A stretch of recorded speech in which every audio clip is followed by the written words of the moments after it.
Hi, everyone. Welcome to Mini Scroll, the daily internet culture podcast bringing you the biggest stories from social media, the creator economy, and the digital space every Monday through Thursday. I'm your host, Lauren Meisner, the founder of the youth digital media brand Centennial World. Welcome back to Mini Scroll, everyone. And if you guys watch on YouTube, you might notice that I have a new little guest today. Well, she's not new. She has been on the podcast before, but she hasn't been on it in a very long time. It is my little doggy Pumpkin. I actually don't think I've recorded with her since we moved to this studio. But I brought her to the office today because I don't think I let you guys know, but when we were away in Europe for my friend's wedding, my brother was taking care of her and he woke up one day and her face was like a balloon. Like it looked like she was in anaphylactic shock. Anyways, it turned out she had a really bad infection in her jaw from a back molar tooth that got infected somehow. So she recently had surgery for it and she's doing really well, but we have to keep a close eye on her and Sean is going into the office today. So I was like, I'll bring her and she can guest co-host the pod. Anyways, let's just get straight into the episode for today. So the first story that I have for you guys is that Chappell Roan has spoken out once again about her comments about endorsing a presidential candidate and how they have been skewed.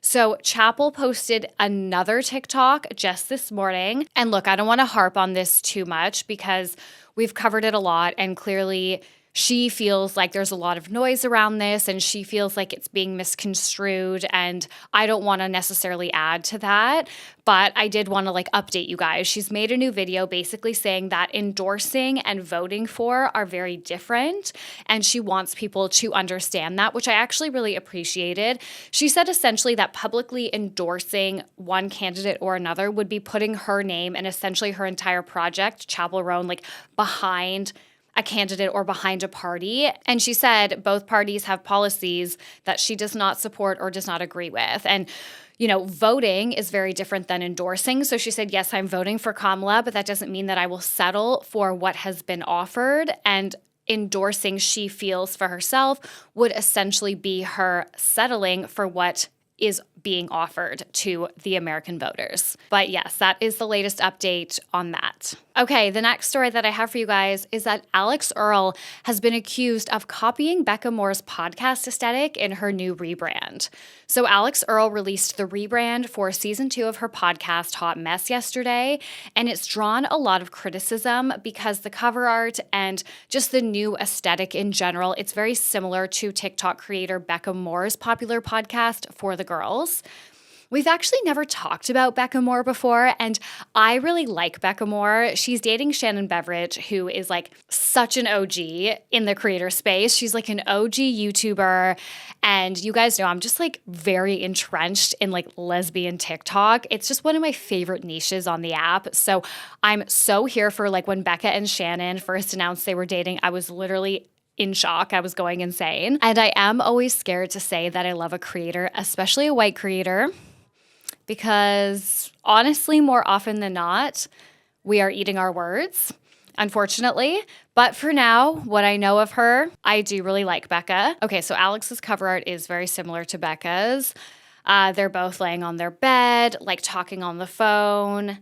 It's kind of pinup style vibe, but a little bit messier, very girly. It actually gives Sabrina Carpenter's Current era. That's what it reminds me of, both of those cover arts. However, others are saying that while yes, maybe it appears that Alix has taken some inspiration from Becca, Becca actually copied her podcast aesthetic and cover art and also the name For the Girls from another podcast, which is obviously also called For the Girls.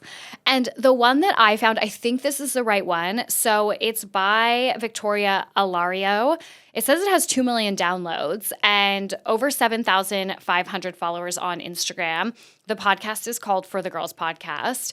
And the cover art, from what I can tell, is very similar. It is, I assume this is Victoria, sitting on her bed, talking on like an old school vintage phone, rollers in her hair. And her podcast says it's from 2021. I think when it comes to the accusations of Alix copying Becca, I do think it's probably just more so that aesthetic and vibe is so popular right now. Like I said, it's very Sabrina Carpenter.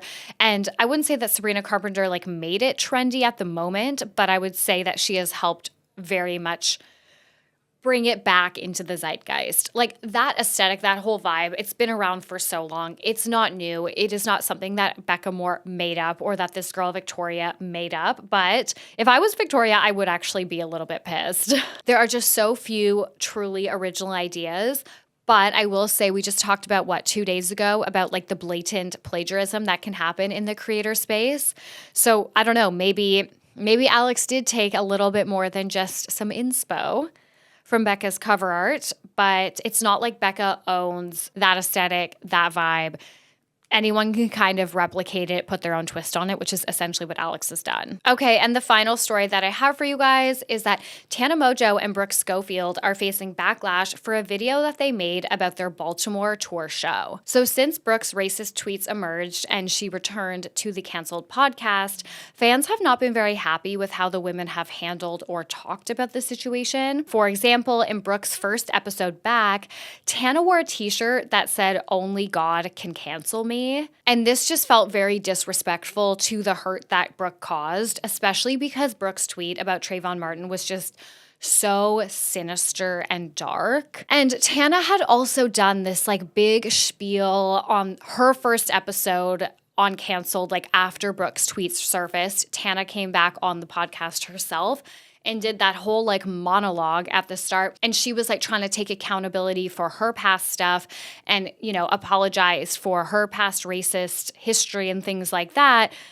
So then wearing this t-shirt when Brooke came back, it was like, oh, okay, so like both of your apologies.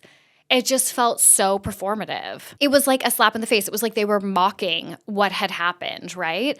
So since then, people have continued to have issues with how the women have handled things. And now they are under even more fire for a TikTok that they posted about their live podcast show in Baltimore. So in the video, they laugh and joke about how they don't have a fan base in Baltimore and they've only sold like 27 tickets to their show.